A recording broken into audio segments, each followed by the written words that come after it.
तो क्या हालचाल मेरे बीपीएससी वॉरियर्स। कैसे हो आप लोग और आपकी पढ़ाई कैसी चल रही है। आई होप कि आप सब अच्छे होंगे, आपकी हेल्थ बढ़िया होगी एंड आप लोग फुल्ली डेडिकेटेड होकर अपनी पढ़ाई कर रहे होंगे। तो ये है हमारा बिहार स्पेशल पीवाईक्यू सीरीज का डे 3।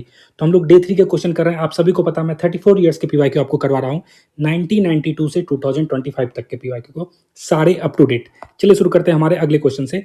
मैं 25 तक अभी तक हमारे 2 वीडियो लाया, तो 2 वीडियो में मैंने 25 नंबर के क्वेश्चन तक करवा दिया है। ये हमारा 26 नंबर है और सबसे रिसेंट क्वेश्चन है ये। 17th बीपीएससी एग्जाम में पूछा गया था ना, Which of the following act converted unicameral legislature of Bihar into bicameral? Bihar legislative assembly and Bihar legislative council. कहता है आपसे कि निम्नलिखित में से किस अधिनियम से बिहार की एक सदनीय विधायिका को द्विसदनीय बिहार विधानसभा और बिहार विधान परिषद में परिवर्तित किया गया। ये 70th बीपीएससी एग्जाम में पूछा गया क्वेश्चन था। इसका सही जवाब क्या होगा? इसका सही जवाब हो जाएगा government of India act 1919। Done है। अब इसके हम लोग एक्सप्लेनेशन को समझेंगे अच्छे से ताकि ये क्वेश्चन आपके लिए याद हो। पहले तो बिल्कुल फैक्ट डायरेक्ट याद रखो कि जो बिहार का जो यूनिकैमरल था पहले वो जो बाई कैमरल हुआ, यानी कि एक बिहार लेजिस्लेटिव असेंबली आ गई और बिहार लेजिस्लेटिव काउंसिल आ गया। ये कौन सा एक्ट से हुआ? ये गवर्नमेंट ऑफ इंडिया एक्ट 1919 से हुआ। आइए अब इसकी एक्सप्लेनेशन को देखते हैं हम लोग काफी डिटेल में। देखिए तो यहाँ पे दिया हुआ है गवर्नमेंट ऑफ इंडिया एक्ट 1999 जो है, जिसको क्या कहते थे? इसको मॉन्टेग्यू केम्सफोर्ड रिफॉर्म भी कहते थे। क्या कहते थे? Montagu Chelmsford reform. तो एक क्वेश्चन डायरेक्ट आपसे ये पूछा जाएगा कि मॉन्टेग्यू केम्सफोर्ड रिफॉर्म्स किसको कहा जाता था? तो वो कहा जाता था गवर्नमेंट ऑफ इंडिया एक्ट 1919। याद हो गया? फिर से सुनो एक बार कि गवर्नमेंट ऑफ इंडिया एक्ट 1999 को और किस नाम से पुकारा जाता था? तो उसे मॉन्टेग्यू केम्सफोर्ड रिफॉर्म्स भी कहते थे। तो गवर्नमेंट ऑफ इंडिया एक्ट 1990 में मॉन्टेग्यू केम्सफोर्ड रिफॉर्म के नाम से भी जाना जाता है। यही मैंने आपको बताया। इसका मेन फीचर था कि प्रोविंसेस में डायआर्की इंट्रोड्यूस करना। ठीक है, क्या करना? डायआर्की को इंट्रोड्यूस करना। लेजिस्लेटिव इंपैक्ट इसका क्या पड़ा कि कुछ प्रोविंसेस में बाइकैमरल लेजिस्लेचर का क्रिएशन करना पड़ा और बिहार में भी इन प्रोविंसेस में शामिल था। तो प्रोविंस में क्या किया ना, बाइकैमरल किया गया।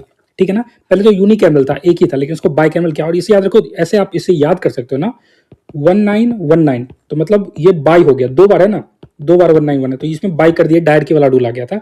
इसीलिए जो बिहार में जो यूनिकैमरल था पहले, उसको क्या चेंज कर दिया गया? उसको बाइकैमरल कर दिया गया। और कहाँ क्या था हमारा? तो लेजिस्लेटिव काउंसिल आया और लेजिस्लेटिव असेंबली, दोनों बिहार के, Bihar legislative council and Bihar legislative assembly. तो यही आपसे पूछा जा रहा था यहाँ पे कि किस एक्ट से यूनिकैमरल को बाइकैमरल किया गया। तो ये गवर्नमेंट ऑफ इंडिया एक्ट 1919 से किया गया। इसे और किस नाम से जाना जाता था ये अब आपके दिमाग में आ रहा होगा, मैं रिपीट नहीं करूंगा। चलते हैं आगे। देखिए फिर यहाँ पे बिहार पे क्या इफेक्ट पड़ता है। तो बिहार का जो यूनिकैमरल लेजिस्लेचर था ना, उसको बाइकैमरल बनाया गया। बाइकैमरल स्ट्रक्चर ऑफ बिहार क्या है? तो बिहार लेजिस्लेटिव असेंबली जो है ये लोअर हाउस है, यानी कि बिहार विधानसभा जो है ये लोअर हाउस है, और जो बिहार लेजिस्लेटिव काउंसिल यानी कि बिहार विधान परिषद ये अपर हाउस है। इसको ध्यान में रखना, कंफ्यूज नहीं होना ना, बहुत माइन्यूट डिटेल है, यहाँ पे बच्चे कंफ्यूज हो जाते हैं, हमें नहीं होना है। तो बिहार का जो यूनिकैमरल लेजिस्लेचर था उसे कन्वर्ट कर दिया जाता है बाइकैमरल में, और बिहार लेजिस्लेटिव असेंबली को हम लोग लोअर हाउस कहते हैं और बिहार लेजिस्लेटिव काउंसिल यानी कि बिहार विधान परिषद को हम लोग अपर हाउस कहते हैं। डन है, आगे चलते हैं। देखिए 27 नंबर का अगला क्वेश्चन है, ये भी 70th बीपीएससी एग्जाम में आया हुआ है। भारत सरकार अधिनियम 1935 के अंतर्गत बिहार विधान परिषद के प्रथम निर्वाचित अध्यक्ष कौन थे? क्या पूछा आपसे? प्रथम अध्यक्ष नहीं पूछा, यहाँ पे फर्स्ट इलेक्टेड। ठीक है ना, जब एग्जाम में क्वेश्चन भी अटेम्प्ट कर रहा हूं तो ऐसे वर्ड को, कीवर्ड को अंडरलाइन कर दिया गया ताकि आपके दिमाग में रहे। तो हमने पढ़ा था इसके बारे में, ये मैंने आपको लेक्चर 2 में बहुत डिटेल में एक्सप्लेन किया है। इसका आंसर मैं यहाँ पे नहीं बताने वाला। ठीक है ना, इसका आंसर मैं यहाँ नहीं बताऊंगा, क्योंकि जब आप लेक्चर 2 देखोगे ना, और लास्ट क्वेश्चन को जब मैं डील कर रहा था वहां पे मैंने इसका सही आंसर बताया। ठीक है, तो याद रखना, ये 70th यूपीएससी एग्जाम में पूछा गया है कि भारत सरकार अधिनियम 1935 के अंतर्गत बिहार विधान परिषद के प्रथम निर्वाचित अध्यक्ष कौन थे। इसका आंसर आपको लेक्चर 2 में मिल जाएगा। अगर आपने अभी तक नहीं देखा है तो पूरा लेक्चर देखना, बहुत सारी इंफॉर्मेशन वहां पे मिल जाएंगे आपको। नेक्स्ट पे चलते हैं। Who invited Gandhi ji to come to Champaran? तो गांधी जी को चंपारण में किसने आमंत्रित? देखो ये ना क्वेश्चन ना बीपीएससी का ब्रेड एंड बटर क्वेश्चन था, मतलब उनका फेवरेट क्वेश्चन था। देखो कितनी बार पूछे हैं, 67th जो कैंसिल हुआ उसमें पूछे वो, 66th में, 64th में, 62nd बीपीएससी में। तो बिल्कुल रिपीटेटिव क्वेश्चन आता था कि गांधी जी को चंपारण किसने आमंत्रित किया था, और आप सभी को इसका आंसर पता है, राजकुमार शुक्ल ने किया था। किसने किया था? राजकुमार शुक्ल ने किया था। अब इस क्वेश्चन को हम लोग काफी डिटेल में एनालाइज करने वाले हैं, काफी डिटेल में हम लोग पढ़ेंगे। आइए चलते हैं। देखिए तो सबसे पहले ये बहुत इंपॉर्टेंट फैक्ट हो जाता है ना, राजकुमार शुक्ल एंड चंपारण मूवमेंट, ये बहुत इंपॉर्टेंट, यहाँ से कई बार सवाल बनते हैं। तो पहली चीज ये याद रखिए, राजकुमार शुक्ल का जन्म कहाँ होता है? सतवड़िया विलेज में। कहाँ पे? सतवड़िया विलेज में। ठीक है ना, सतवड़िया गांव में।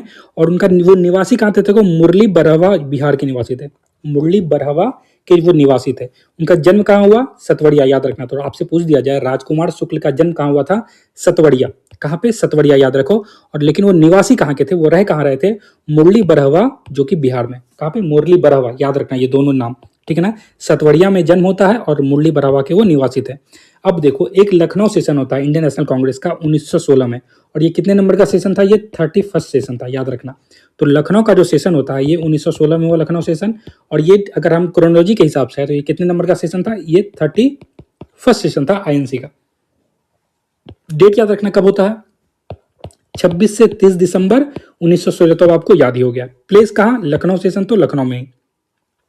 ये बहुत इंपॉर्टेंट है, याद रखो। इसके प्रेसिडेंट कौन थे? तो अंबिका चरण मजूमदार थे। कौन थे? अंबिका चरण मजूमदार।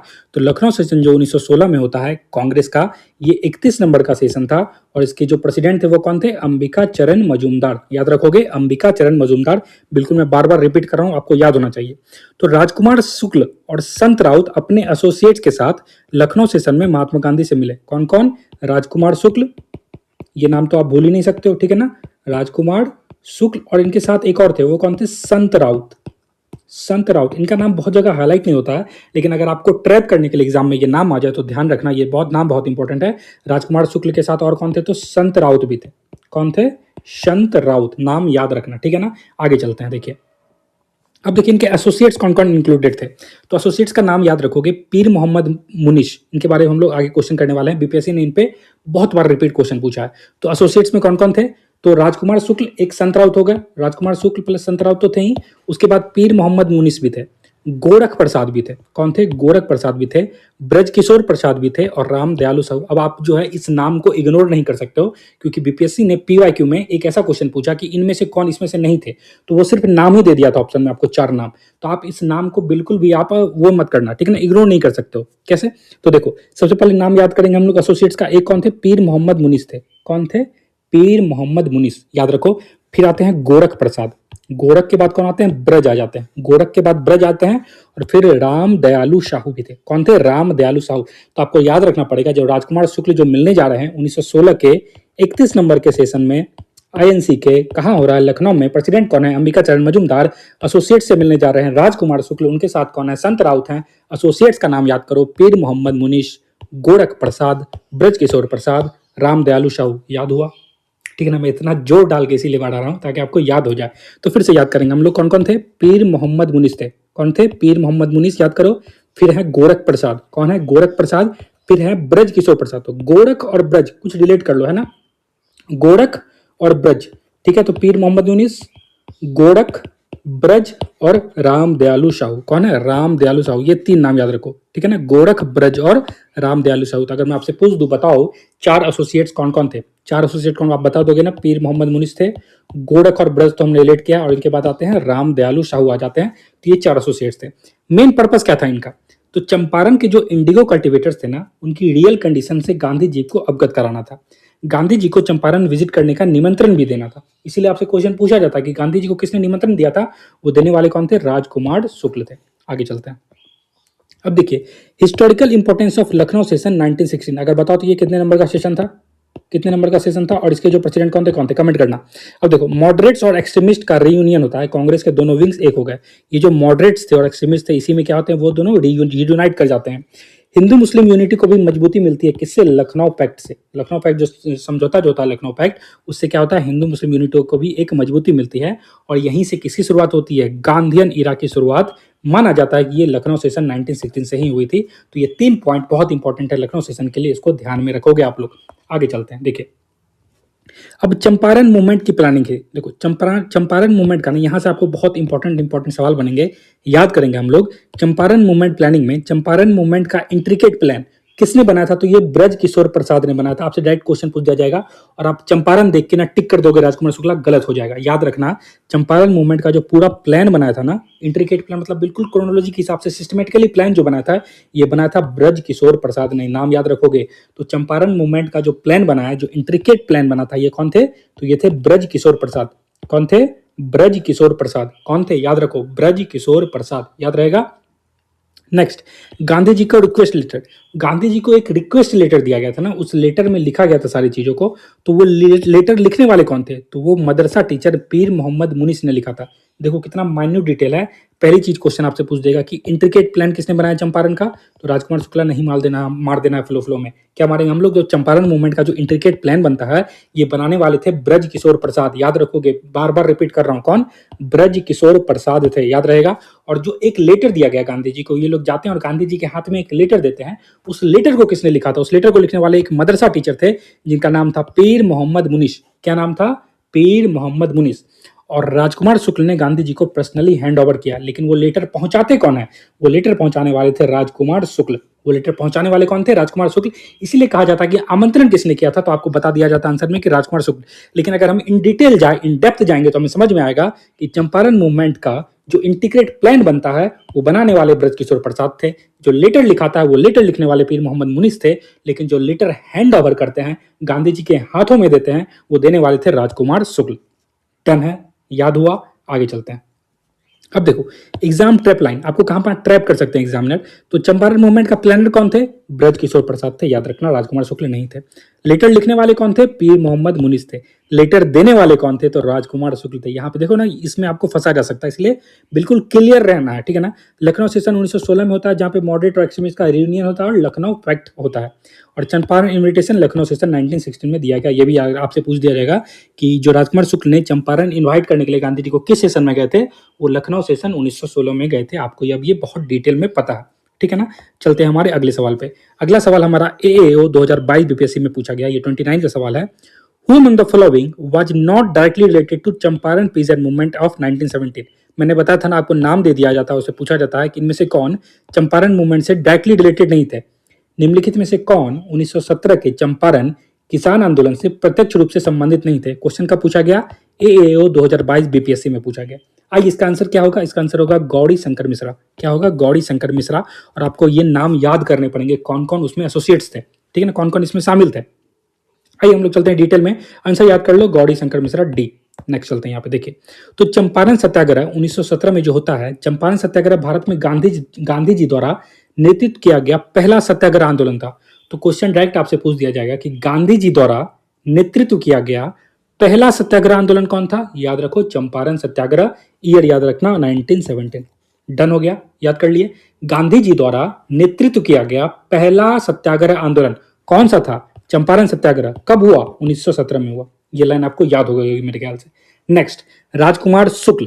तो राजकुमार शुक्ल ने गांधी जी को चंपारण के किसानों की समस्या से अवगत कराया और तिनकठिया सिस्टम, नील की जबरन खेती के खिलाफ आंदोलन के लिए प्रेरित किया।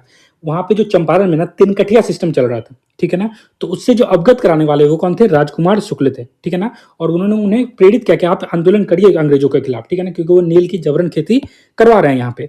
गांधी जी पटना कब पहुंचे? बहुत ही वीवीआई क्वेश्चन है, जितने वी लगा पाओ लगा लेना कि गांधी जी को पटना कब पहुंचे। तो गांधी जी पटना पहुंचे थे 10 अप्रैल 1917 को। डेट याद रखोगे बिल्कुल, 10 अप्रैल 1917 को। तो गांधी जी पटना कब पहुंचते हैं? 10 अप्रैल 1917 को गांधी जी पटना पहुंचते हैं। कब पहुंचते हैं? 10 अप्रैल 1917 को गांधी जी कहां पहुंचते हैं? पटना पहुंचते हैं। बहुत डिटेल में ध्यान रखना इसको। गांधी जी पटना कब पहुंचे? 10 अप्रैल 1917 को। आगे चलते हैं, देखो। तो इस आंदोलन में गांधी जी के प्रमुख सहयोगी थे, इसी से क्वेश्चन आपको बनाया गया है, ठीक है ना। और हम लोग अभी याद करेंगे। तो ये जो चंपारण सत्याग्रह था, इसमें गांधी जी के प्रमुख सहयोगी कौन थे, ठीक है ना। तो देखो यहाँ पे एक यहाँ पे क्या हुआ, ब्रज किशोर प्रसाद और राजेंद्र प्रसाद। नाम याद रखो, प्रसाद प्रसाद यहाँ पे, ठीक है ना। तो कौन कौन थे? ब्रज और राजेंद्र। देखो ब्रज का रज है ना, उसी से राजेंद्र बन जाता है। तो इसी तरह किसी भी तरह से ट्रिक बना के याद करो भाई मेरे, ठीक है ना। तो ब्रज, और ये ब्रज जब बोलोगे तो ब्रज में आपको राजेंद्र भी आ जाएगा, राजेंद्र प्रसाद। तो दो नाम आपको याद हो गया, ब्रज और राजेंद्र। ये दोनों रिलेटेड हैं किससे? तो ये गांधी जी के सहयोगी थे चंपारण सत्याग्रह में। तो ब्रज किशोर प्रसाद थे ही, ब्रज किशोर, और ब्रज के साथ राजेंद्र हो गया। डन है। अब देखो नेक्स्ट है एएन सिंह और नारायण सिंह। एएन सिंह और एन से ही नारायण। तो एएन सिंह और एन से क्या? नारायण। याद हो गया। तो ब्रज, कैसे मैंने आपको याद करवा, मैं आपको यहाँ पे एक बार बताता हूँ। देखिए ब्रज, और इसी ब्रज से क्या आ गया? राजेंद्र। डन है। नेक्स्ट मैंने आपको क्या बताया? एएन,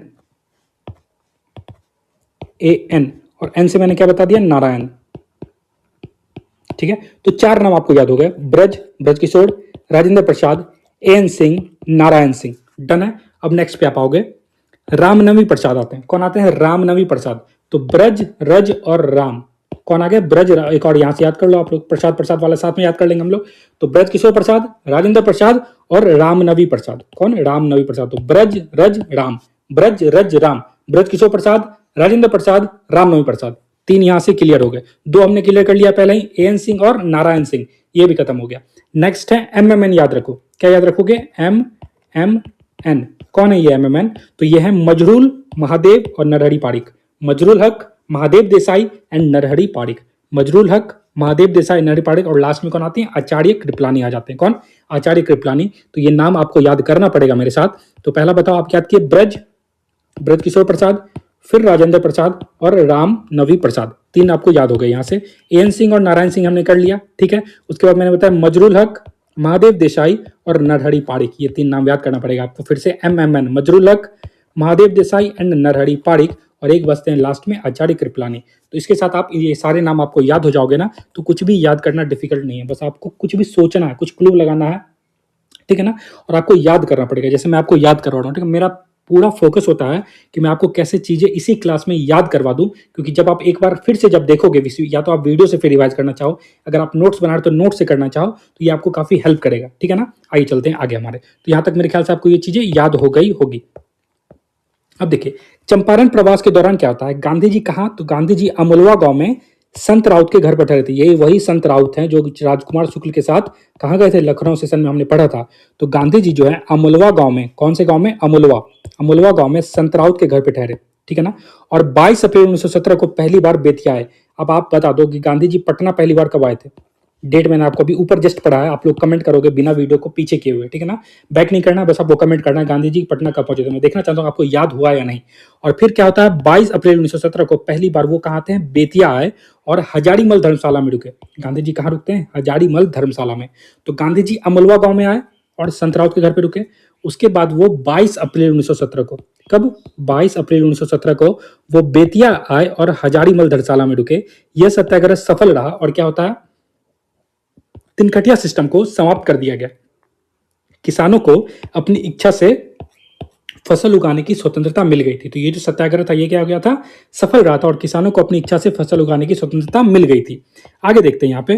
देखिए, अब अगला क्वेश्चन हमारा है कि 1917 में चंपारण सत्याग्रह का नेतृत्व किसने किया था? अब इसका आंसर ये कब पूछा गया? देखिए, 70th बीपीएससी री एग्जाम में पूछा हुआ 2024 वाले में, ठीक है ना। तो 1917 में जो चंपारण सत्याग्रह हुआ, इसका जो था लीड कौन कर रहे थे? कितना आसान क्वेश्चन, आंसर क्या हो जाएगा?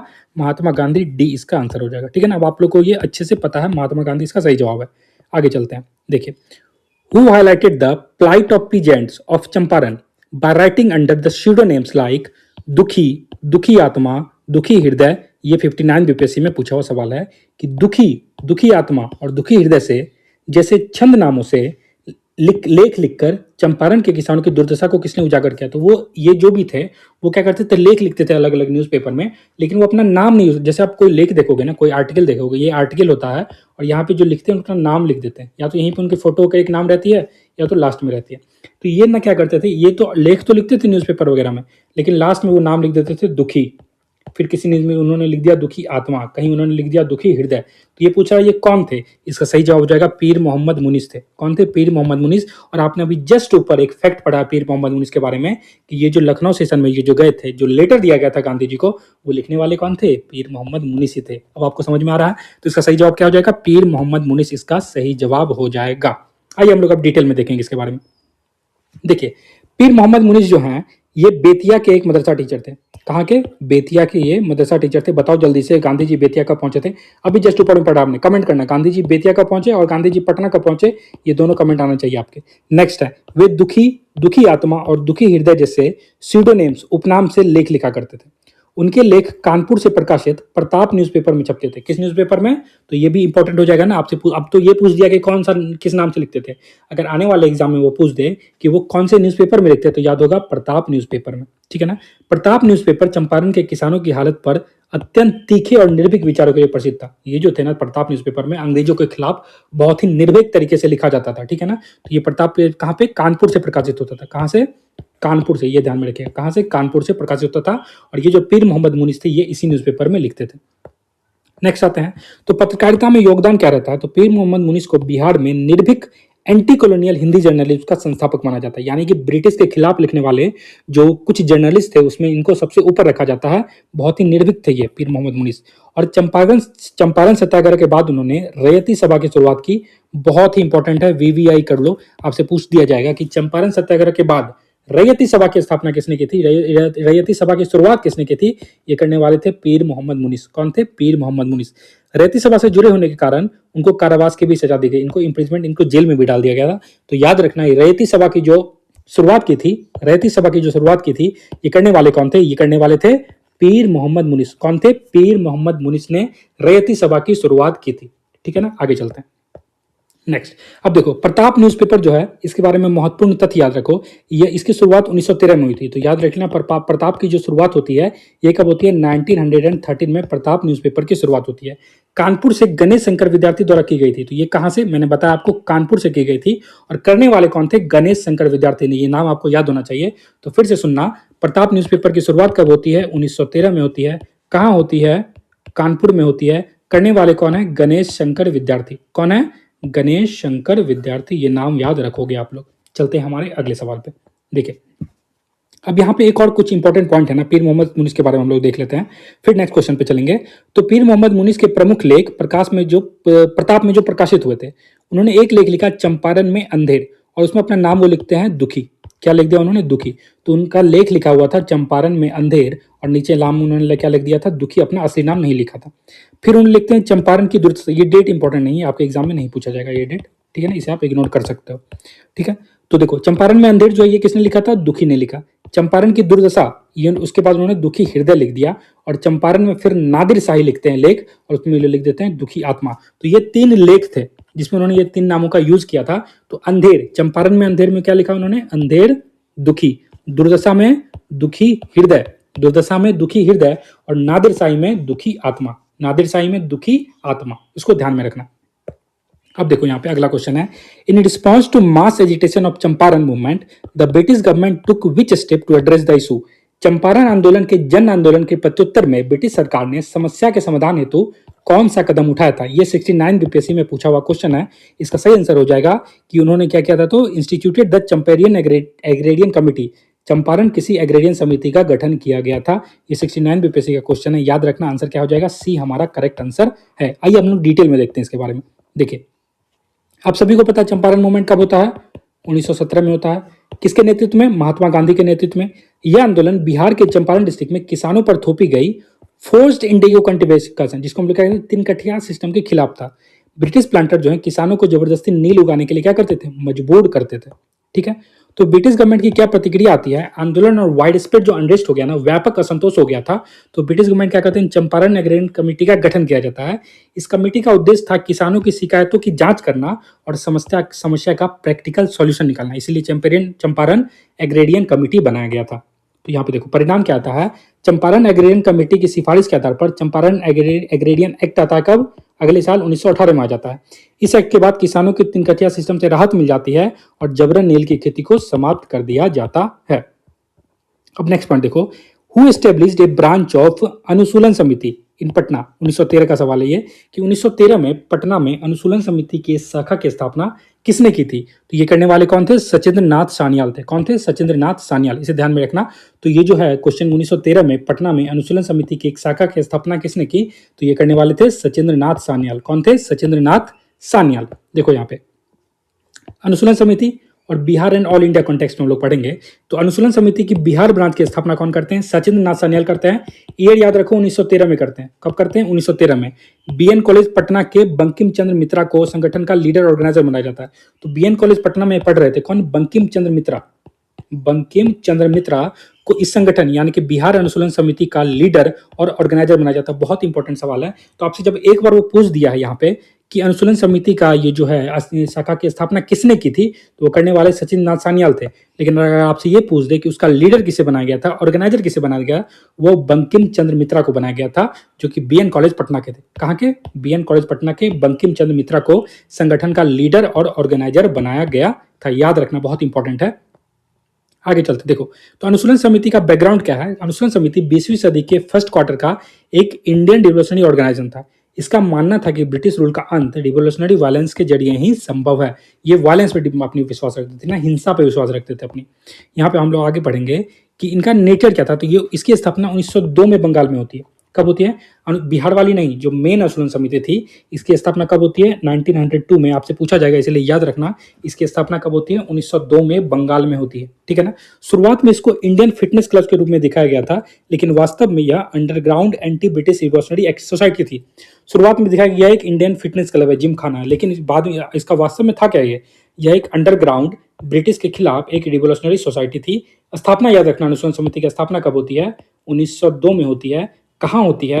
तो बंगाल में होती है। कहाँ होती है? बंगाल में होती है। फाउंडर एंड एम देखते हैं इसका। तो अनुशीलन समिति के फाउंडर कौन है? सतीश चंद्र बसु। कौन है? सतीश चंद्र बसु। ये हम लोग ऑल इंडिया अनुशीलन समिति की बात कर रहे हैं।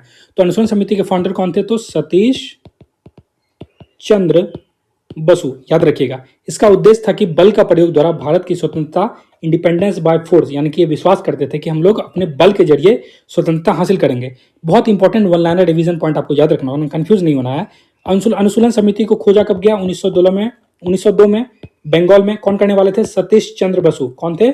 सतीश चंद्र बसु। लेकिन बिहार में ब्रांच का खुलता है 1902 में, तो ऑल इंडिया लेवल पर था, लेकिन बिहार में 1913 में। और ये कौन करते हैं? इसको करते हैं सचिन नाथ सान्याल, लेकिन इसका जो लीडर ऑर्गेनाइजर ये कौन थे? बंकिम चंद्र मित्रा, याद रखना, बंकिम चंद्र मित्रा। तो ये सारे पॉइंट आपको याद होने चाहिए। आगे चलते हैं, देखिए, who from the Bihar socialist party इन 1931। 1931 में बिहार सोशलिस्ट पार्टी का गठन किसने किया था?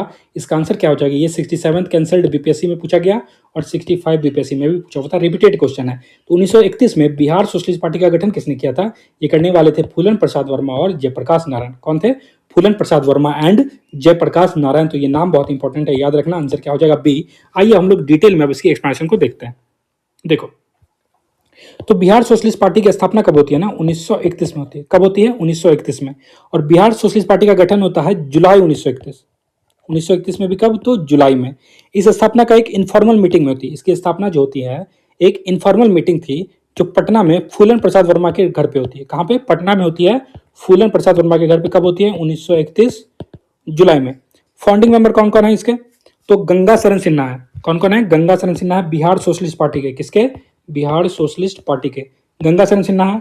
रामवृक्ष बेनीपुरी हैं, फूलन प्रसाद वर्मा तो हैं ही, और रामानंद मिश्रा भी हैं। तो ये चारों नाम आपको क्या करना हो? याद रखना हो। गंगा को याद रखो, गंगा शरण सिन्हा, फिर रामवृक्ष बेनीपुरी, ये नाम तो आप भूल ही नहीं सकते। फिर फूलन प्रसाद वर्मा याद रहेगा आपको, और रामानंद मिश्र भी याद रहेंगे। कौन? रामानंद मिश्र भी है। तो ये चार नाम आपको याद होने चाहिए। ये चारों किससे रिलेटेड हैं? तो बिहार सोशलिस्ट पार्टी, जो कि 1931 में फाउंड की गई थी, ठीक है ना। और इसके जो कौन कौन थे फाउंडिंग मेंबर? वो थे गंगा शरण सिन्हा, रामवृक्ष बेनीपुरी, फूलन प्रसाद वर्मा एंड रामानंद मिश्र, ठीक है ना। मैं बार बार रिपीट कर रहा हूं ताकि आपके दिमाग में बैठ जाए चीजें।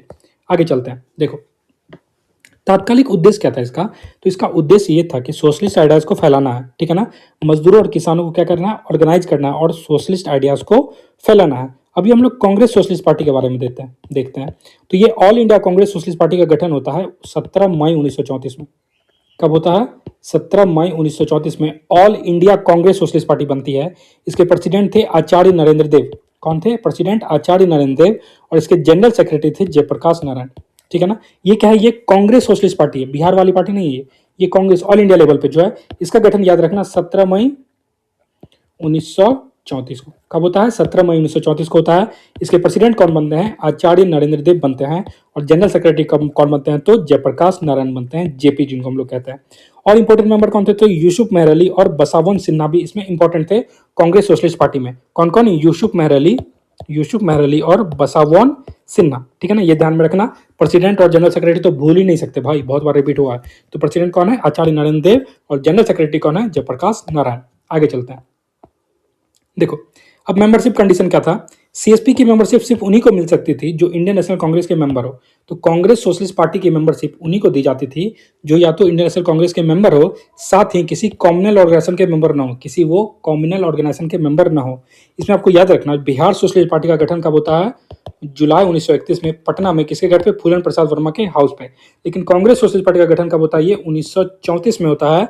आचार्य नरेंद्र देव जो है वो प्रेसिडेंट होते हैं, और जनरल सेक्रेटरी कौन होते हैं? तो जेपी होते हैं हमारे जनरल सेक्रेटरी, डन है। चलते हैं हमारे नेक्स्ट क्वेश्चन पे।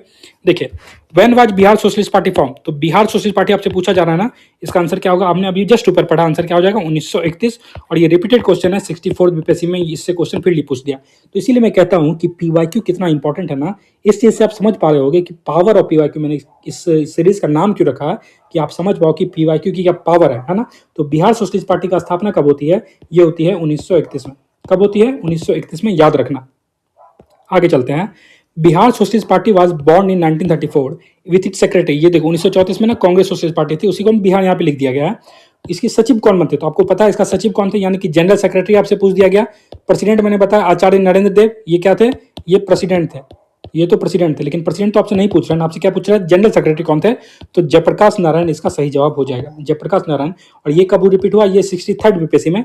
तो आप देख सकते हो ना कैसे एक ही थीम से कई बार अलग अलग तरीके से क्वेश्चन बनाया जा रहा है। तो इसका सही जवाब क्या हो जाएगा? जनरल सेक्रेटरी का जयप्रकाश नारायण हो जाएगा। चलते हैं आगे। तो देखिए आज के लिए इतना ही। Thanks for watching. अगर आपको ये वीडियो पसंद आना तो प्लीज़ इस वीडियो को लाइक करना। आप लोग वीडियो को शेयर नहीं कर रहे ना, मैं बहुत मेहनत कर रहा हूँ इस वीडियो के लिए। ये पीडीएफ देख लो आप लोग, या फिर जो भी मैं बता रहा हूँ कंटेंट, ये बेस्ट ऑफ द बेस्ट है, ये जितना आपको मिल सकता है। तो प्लीज़ अपने दोस्तों के साथ, या और भी ग्रुप हैं अगर आपके टेलीग्राम वगैरह, आप वहाँ पे शेयर करो इस पीडीएफ को, इस वीडियो को बताओ लोगों को इस कोर्स के बारे में। तो थैंक यू सो मच। एक कमेंट करना ये वीडियो पसंद अगर आया तो, और शेयर करना अपने दोस्तों के साथ। Thank you so much.